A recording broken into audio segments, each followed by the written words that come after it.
ஒரு 175வது ஆண்டில் இன்னொரு முக்கியமான காரியத்தையும் நம்ம செஞ்சாகணும். அந்த முக்கியமான காரியம் என்னவென்றால், நம்முடைய முன்னோர்களை நினைத்து பார்க்க வேண்டும். 175ன்னு கொண்டாடிட்டா பத்தாது.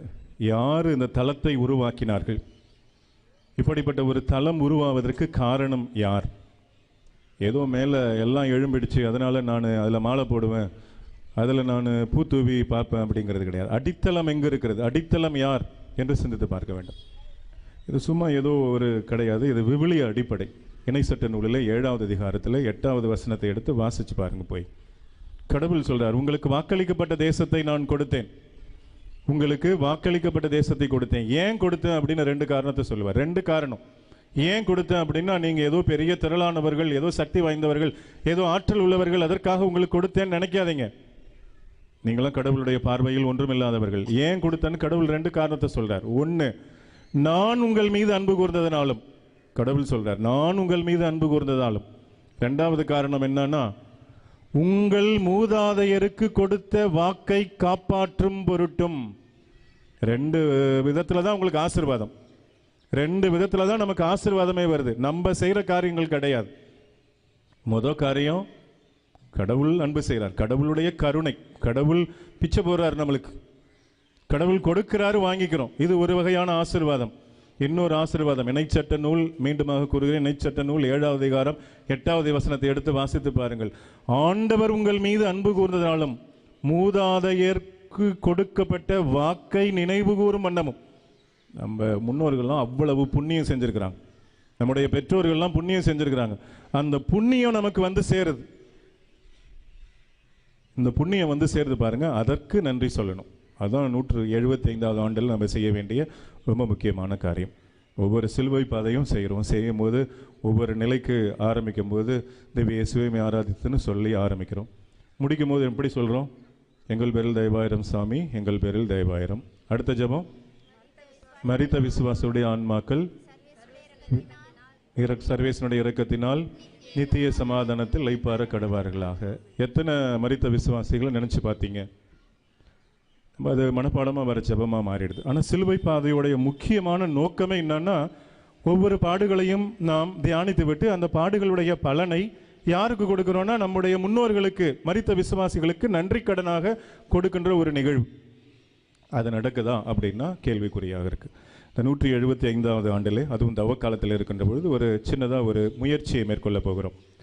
அந்த முயற்சி என்னன்னா, இந்த முன்னோர் இங்கே இருக்கிறார் அருட்தந்தை வெல்டர் அவர்கள், அவரை நினச்சி பார்க்க ஏப்ரல் 15ஆம் தேதி நம்ம திரு இதய ஆண்டவர் ஆலயத்திலிருந்து நம்முடைய பிச்சைமுத்து சாமியார் அவங்கள மக்களெல்லாம் அழைச்சிட்டு வந்து இங்கே பூசை வச்சுட்டு போகிறார்.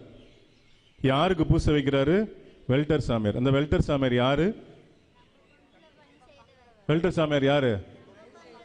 நம்ம பங்கு தந்தை. நம்ம பங்கு தந்தைய நம்ம நினைச்சு பார்க்காம ஏப்ரல் 15ஆம் தேதி அன்னைக்கு வேறொரு பங்குலேருந்து, அந்த பங்கு அந்த இருதயாண்டவர் கோயிலை கட்டினது நம்ம சாமியார் தான், நம்ம பங்கு சாமியார் தான் அந்த கோயிலை கட்டினார். அப்போ அவரை நினச்சி பார்க்கறதுக்கு வராங்க. ஆனால் நம்ம என்ன செய்கிறோம் அப்படிங்கிறது ஒரு கேள்விக்குறி. அதனால இந்த ஆண்டு 175வது ஆண்டில் சிறப்பான விதத்தில் நம்முடைய மரித்த எல்லா ஆன்மாக்களையும் நினைச்சு பார்க்க போகிறோம்.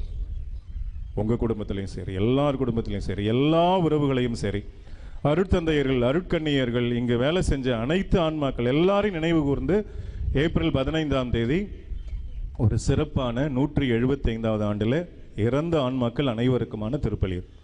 அப்போ அதோடைய முன்னோட்டமாக என்ன செய்ய போகிறோம்னா, 2 பெட்டிகள் இந்த திருப்பலி முடிஞ்சோடனே வைக்கப்படும். இந்த 2 பெட்டிகளில் மரித்த விசுவாசியுடைய ஆன்மாக்கள், உங்கள் குடும்பத்தில் மரித்த ஆன்மாக்கள், இதே போல் சீட் இருக்கும். அந்த சீட்டில் டேபிள் இருக்கும், டேபிளுக்கு பக்கத்தில் ஒரு பேனா இருக்கும், பேனாவில் பக்கத்தில் இதுமாரி சீட் இருக்கும். ஒரு ஆன்மா உங்களுக்கு அவ்வளவு ஆறுதலும் ஆற்றலும் உங்களுக்கு எல்லாவற்றையும் தந்த ஒரு ஆன்மாவுடைய பெயரை அந்த பொட்டிகளை எழுதி உள்ளே போட்டுருங்க. உங்களுக்கு ஒரு ஆன்மா இருக்கலாம், 2 ஆன்மா தெரியலாம், இல்லை 10 ஆன்மாவுக்கு ஜெபிக்கணும்னு ஆசைப்படலாம். எத்தனை ஆன்மாக்கள் இருந்தாலும் நீங்கள் எழுதி போடுங்க. ஆனால் ஒரு சீட்டில் ஒரு ஆன்மாவை எழுதி போடுங்க. இந்த தவ காலத்தில் தொடர்ந்து அந்த ஆன்மாக்களுக்காக நாம் மன்றாடுவோம். அந்த பெட்டி இருக்கும், அந்த பெட்டியில் தொடர்ந்து மன்றாடுவோம். அந்த பெட்டியில் இருக்கிற எல்லா ஆன்மாக்களுக்காகவும் அந்த ஏப்ரல் 15ஆம் தேதி பேர் சொல்ல மட்டும் தனித்தனியாக பேர் சொல்லி ஜெபிக்க முடியாது. ஆனால் எல்லா ஆன்மாவையும் நினைவு கூறுகின்ற வண்ணமாக அந்த திருப்பலியில் அந்த ஆன்மாக்களுக்கு ஒப்பு கொடுத்து ஜெபிக்கப்படும். அதனால் திருப்பலி முடிந்த உடனே, இன்றைக்கின்னு மட்டும் கிடையாது, தொடர்ந்து அந்த பெட்டி இருக்கும். நீங்கள் செய்ய வேண்டிய காரியம், இந்த பெட்டி இருக்கும், இதே போல் பேப்பர் இருக்கும், பேனா இருக்கும். ஒரு சீட்டுக்கு ஒரு ஆன்மா உடைய பெயரை எழுதி அந்த ஆன்மாவுக்காக தொடர்ந்து நீங்களும் வேண்டிக் கொள்ளுங்கள். அந்த பெட்டியை பார்க்கும்போது எல்லாரும் சேர்ந்து வேண்டிக் கொள்ளுவோம். எல்லா ஆன்மாக்கள், அந்த பெட்டியில் எந்தெந்த ஆன்மாக்களுடைய பெயர்கள்லாம் இருக்குதோ இந்த தவ காலத்தில், அதை தாண்டி ஏப்ரல் 15ஆம் தேதி வரை சிறப்பான விதத்தில் 175வது ஆண்டின் நினைவாக இந்த ஆன்மாக்களை நினைவு கூர்ந்து அவர்கள் வழியாக இந்த பங்குடைய வளர்ச்சியை நினைவில் கொண்டு அவர்களுக்கு நன்றி கூறுவோம்.